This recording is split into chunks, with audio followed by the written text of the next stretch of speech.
Hi guys, James at RampantLionReviews again for you today with another beer review. For this one we are going to stick to Sweden, but we're going to head a bit north for this one, and we're returning to one of the older craft breweries in Sweden. But these guys were one of my firm favourites when I first moved out to Sweden back in 2015, so it's quite exciting to try another new beer from them. For this review then, we are going to go back to Dalarna County and we're having a look at another beer from Oppigårds Bryggeri. This one is called the Soten. It's an Imperial Stout coming in at 11.5% ABV, and this one was released through the Små Partiers Tillfälligt Sortiment Systembolaget here in Sweden on the 28th of February 2020. So really curious to see how this one turns out.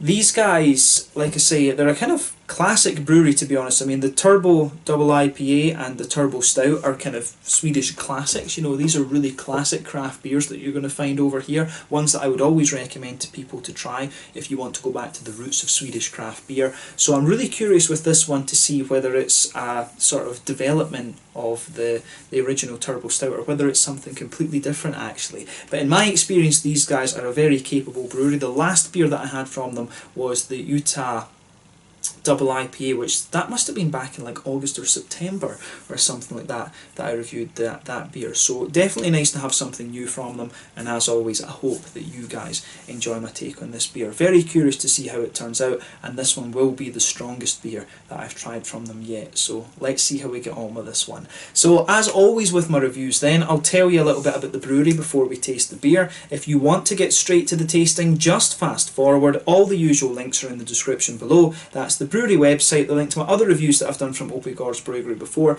Like I said, no doubt there will be some more from these guys at some point in the near future. There's all the usual social media down there as well. If you want to see more reviews, do please consider subscribing to the channel. The whole channel, of course, has a geography-based tagging system, so you can go into the homepage and search for beer based on country, city, state, county, prefecture, whatever it is you're interested in. Do check out the playlists of beers from different countries. There is one there for all the Swedish beers that I've reviewed for you. That's being added to whenever I get the opportunity, which is pretty much all the time.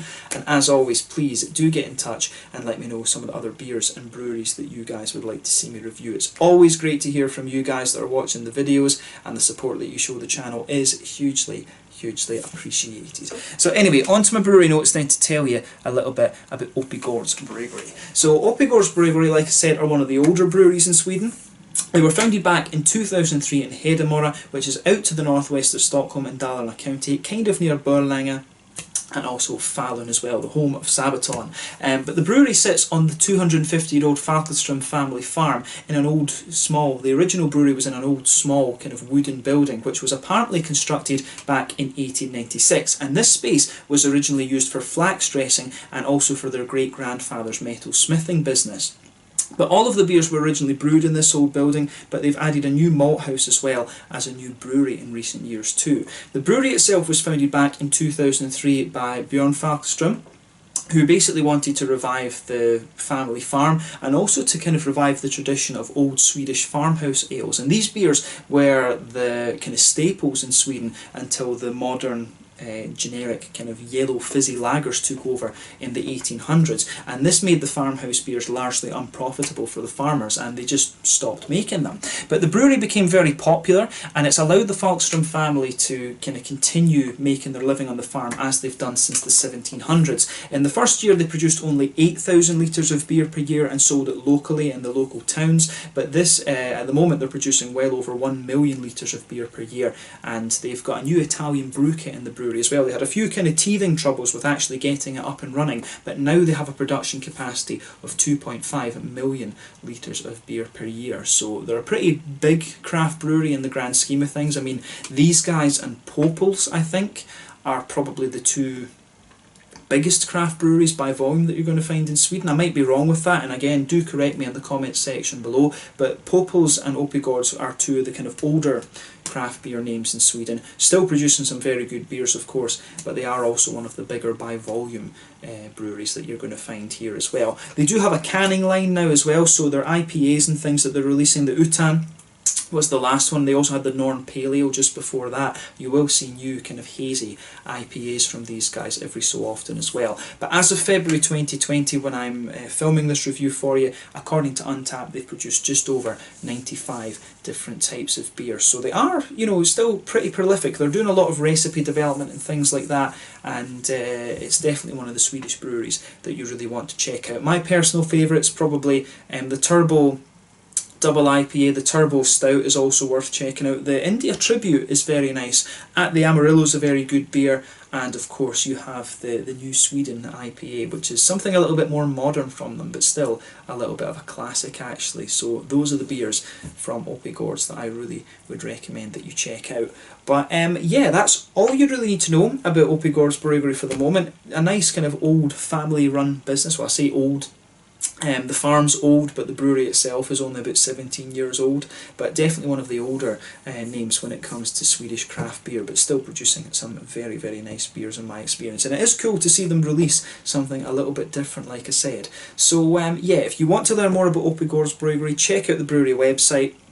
You can follow them on Facebook and Instagram to keep up to date with all the latest goings on, and you can check out the Rate Beer, Untappd and Beer Advocate pages to learn a little bit more about all the different beers that these guys have had. So yeah, let's get on and actually have a taste of this one then. I'll just let you have a little look at the artwork on this beer before we open it up. So as you can see, this one has gone back to the old bottles that they used to have. Oppigårds were distinctive for having these quite tall 330ml bottles. The artwork has changed slightly, so there has been a little bit of rebranding there, but it still looks very nice. So in Swedish, for those of you that are curious about English, about what this name actually means, Soten, it can mean two things. It can mean like the sickness, which I'm sure is not the meaning that it's intended, but it can also mean like the soot, as in the stuff you'll get in a chimney. It can also mean like grime and dirt as well. So probably it's a reference just to how kind of dark and big this particular beer is.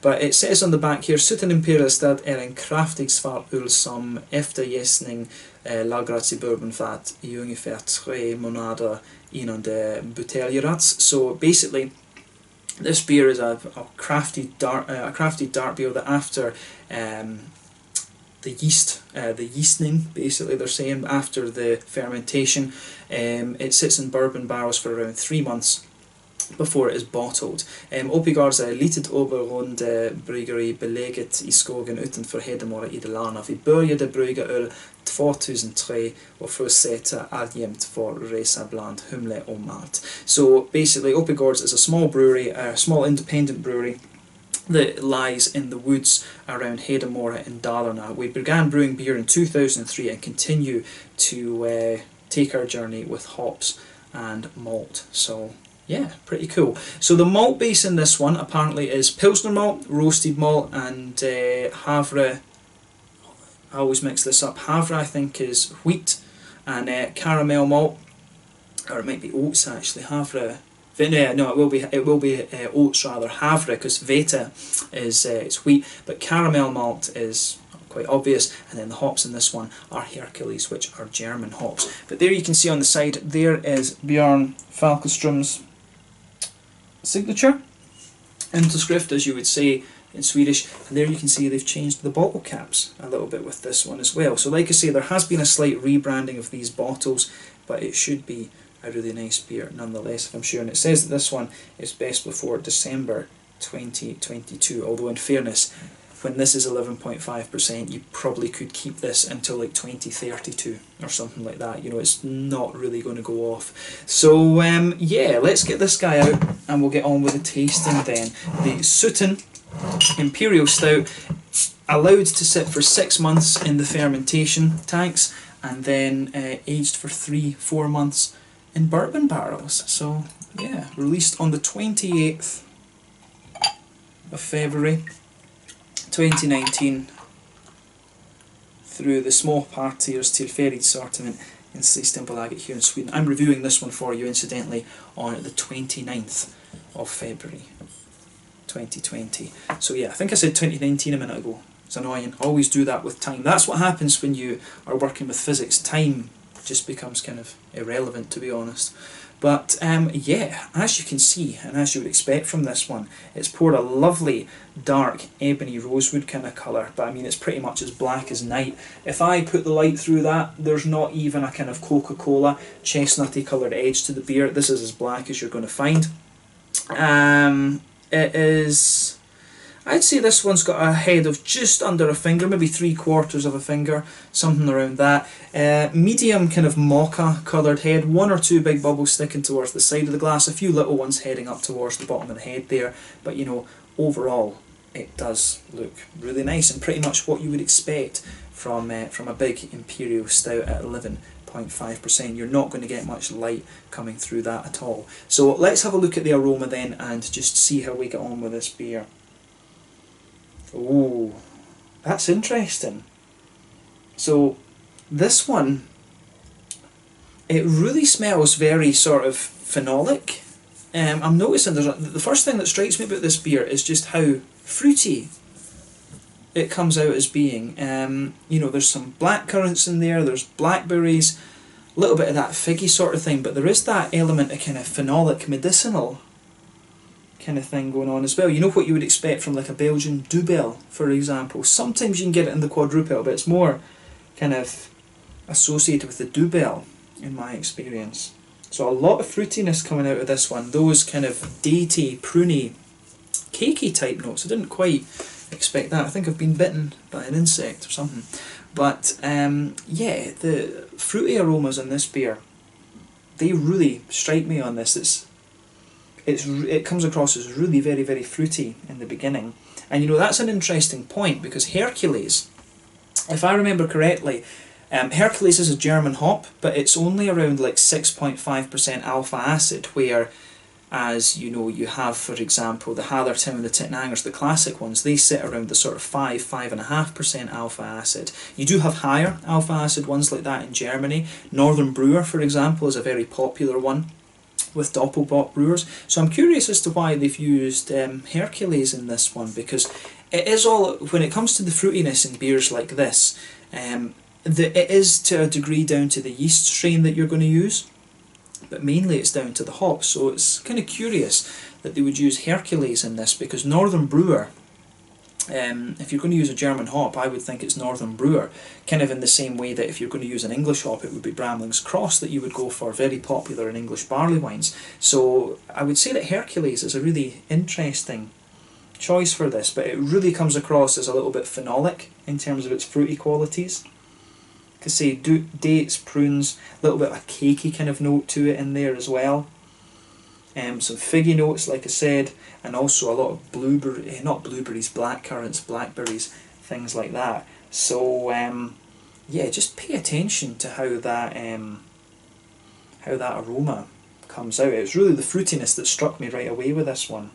But underneath that, in fairness, there are a lot of other things going on.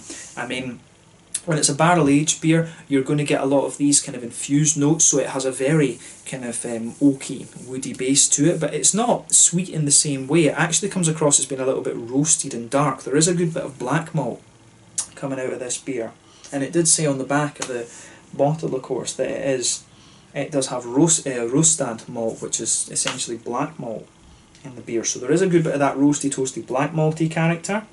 There's a bit of chocolate in there. It reminds me a bit of like Kladdkaka, or for those of you that aren't in Sweden or Scandinavia, it's a little bit like if you have a brownie that's just a little bit burnt on the edges. It kind of smells like that, to be honest. So a kind of high percentage toasted cocoa chocolate in this one. There maybe is a little bit of a like tobacco-y, leathery kind of thing in here as well. Yeah. And that would account for a little bit of the fruitiness as well, because tobacco can smell very sort of fruity. I remember going on a visit in my chemistry degree to British American tobacco, and I was surprised at how fruity tobacco was. So that's another interesting point about this beer. So very leathery, quite charred, definitely a bit of chocolate in there. Not really brown sugary, this one. When it comes to the sweetness, the chocolate is a sort of 80-ish, 90-ish% cocoa. But you've got all those tobacco-y, leathery type aromas in there. Would we say it's licoricey? I could see why. It does have a little bit of that licoricey aniseed kind of thing going on, to be honest with you. I don't get much in the way of like nuttiness or anything. It's got a wee bit of that, you can detect a little bit of the kind of bourbony, sugarcaney thing, and as I've always said, as a Scot, I've always found that the American bourbon whiskies compared to our Scotch whiskies, they're always very sweet and very brown sugary, so you do notice a little bit of that, it's almost like a kind of sugarcaney note, but not quite as sweet as you might get if it was rum barrel aged, for example. So there's quite a lot going on in the aroma of this beer. But it's the fruits and the malt base that are really going to stand out to you. In terms of hoppiness, there's a wee touch of earthiness in there, noble earthiness, which you'd expect from German hops, quite light. There's a little bit of grassiness as well, but I mean, when this beer is about 9 months old and when it's an Imperial Stout as well, there's not going to be too much in the way of hops added in the first place, but then when it's sat for 9 months as well, most of the hoppy qualities are going to have sort of not died off but faded away, if you like.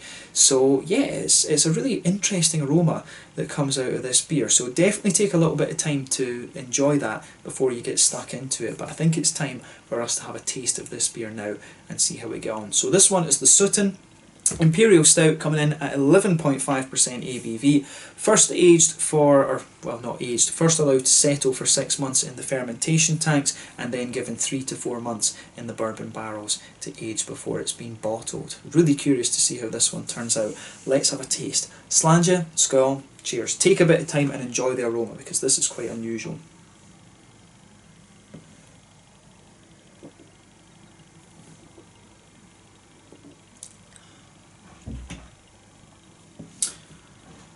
That's really nice, actually. First thing that strikes me about this particular beer is just how, it really has, it's one of these ones where it really dries out. It has a lot of dry character to it. The further that you go into the aftertaste, it really dries out a hell of a lot, I have to say. I've only taken one sip of that, and I will say this is probably the driest beer that I've had from Oppigårds so far. So the whole black malt thing really kind of shines out in this one. So maybe we have to think about exactly what kind of Imperial Stout this beer is actually. But I do like what they've done here. This is probably the most adventurous beer, I should say, that I've had from Oppigårds so far.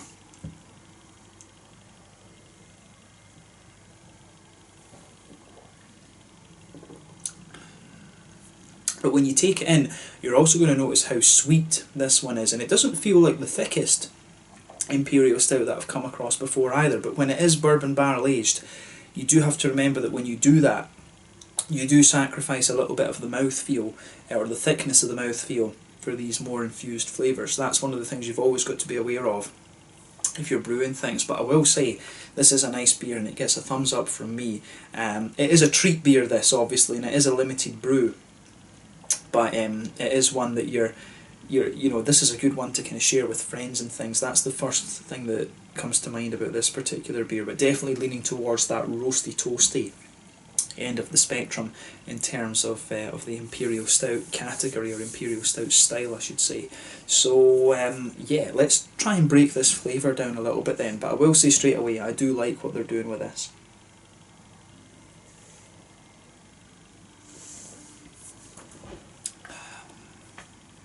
So yeah, when you take this beer in, it comes across as nice and big and oily and quite sweet. But the further you go into the aftertaste, you're going to notice that middle of your palate, it's just kind of blanketed with this roasty, toasty black malt quality.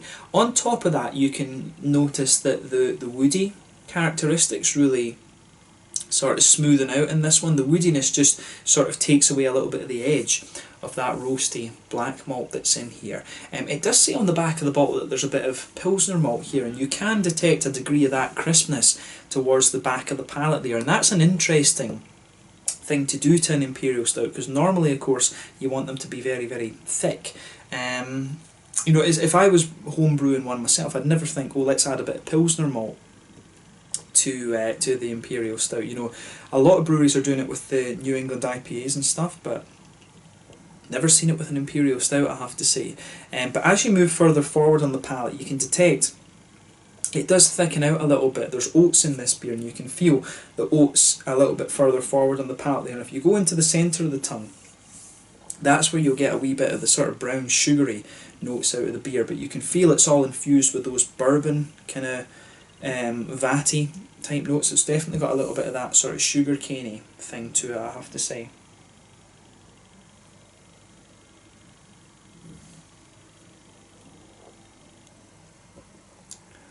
So yeah, the sort of bourbony,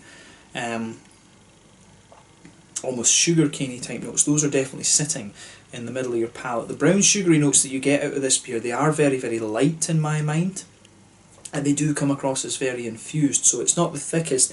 The alcohol in these types of beers is always covered up by the brown sugars, but in the middle of the palate it feels remarkably light to me. Those woody infused flavours that you get, those are really quite interesting in this. This isn't like any Imperial Stout that I can remember having, I have to admit. You do get some, as you progress further into the aftertaste with this, you do get a few sort of licoricey undertones to this, kind of towards the back of the palate. I think it does have a wee bit of a licoricey aniseed kind of thing. But you do have a sort of leathery quality to the beer as you come further forward, and maybe a few, as I say, tobacco-y type flavours. There's a lot of infusion with this one, and I mean, it's definitely the most complex beer that I've come across from Oppigårds, and that's what makes it interesting, because I know that this brewery are very, very capable, but there is a hell of a lot going on in this one. So kudos to them for trying something different, and this is definitely the most kind of roasty, toasty beer that I've come across from them as well. If you go towards the kind of front corners of the palate and move in a little bit, you will notice some lighter woody notes to the beer. There maybe is a wee teeny hint of like vanilla from the oaky, from the barrel aging, from the oak side of things in this beer too. So that's another wee interesting point about it. But really it's a very the base, to kind of sum it up, the base of this beer is very roasty and toasty. Towards the back of the palate you start to get some licoricey, aniseedy type flavours. There's a bit of Pilsner crispness there as well. As you move forward, in this very centre of your tongue you'll get more of the brown sugary notes, and then as you reach further forward you start to get a little bit of the kind of smoother oaty kind of qualities there, but then you've also got a sort of leathery, tobacco-y, woody undertone to the beer. So there's a hell of a lot going on in the centre of your palate with this one, but on the general scale of Imperial Stouts it leans towards that more roasty, toasty Russian Imperial Stout type beer, this. So yeah, but for 11.5% I would say the mouthfeel strikes me as being a little bit light, but again it is bourbon barrel aged, so that's what happens when you age them.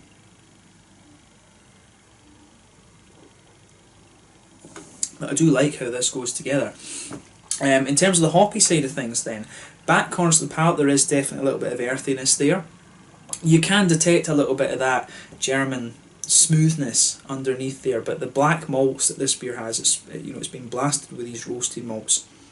Those do make the earthiness seem a little bit darker, but as you move further forward on the side of the tongue, that smoothens out a little bit. You do get a little touch of a floral aromaticity on the front corners of the palate. Then around the very front curve of the tongue, it's interesting as well, because you do still detect a little bit of that roasty black malt, but you can feel a few of the kind of floral aromatic notes, and also some of the lighter grassiness as well. And as I always say, the fruity, juicy esters from the beer come out in that little oily bubble behind the front curve of the palate, and you can definitely pick that up here.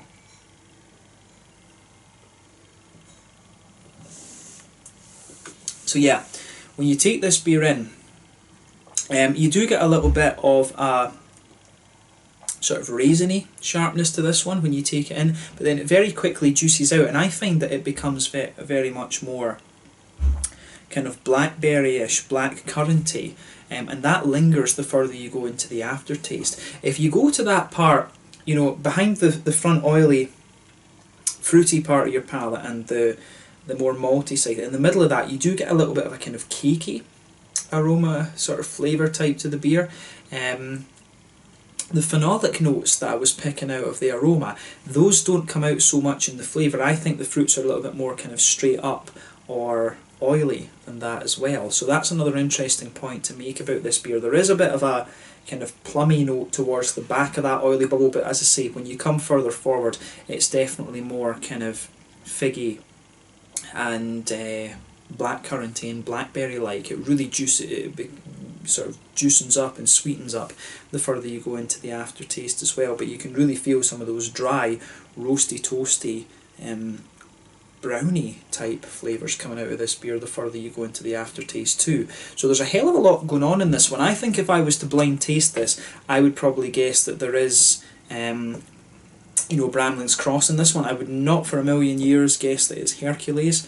I might be tempted to guess that there is a wee bit of Northern Brewer in there because of the juiciness of the fruits. The Bramling's Cross is the hop that's most likely to give you these phenolic types of fruits, but the Northern Brewer will give you the more juicy kind of things.